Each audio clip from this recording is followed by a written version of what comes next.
لم يكن الذين كفروا من أهل الكتاب والمشركين منفكين حتى تأتيهم البينة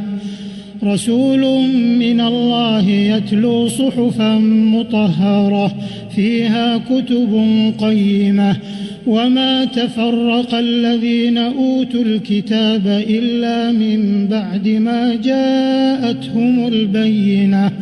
وما أمروا إلا ليعبدوا الله مخلصين له الدين حنفاء ويقيموا الصلاة ويؤتوا الزكاة وذلك دين القيمة إن الذين كفروا من أهل الكتاب والمشركين في نار جهنم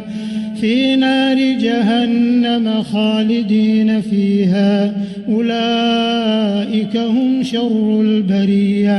إن الذين آمنوا وعملوا الصالحات أولئك هم خير البرية جزاؤهم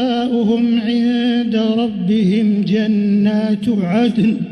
جنات عدن تجري من تحتها الأنهار خالدين فيها أبدا رضي الله عنهم ورضوا عنه ذلك لمن خشي ربه.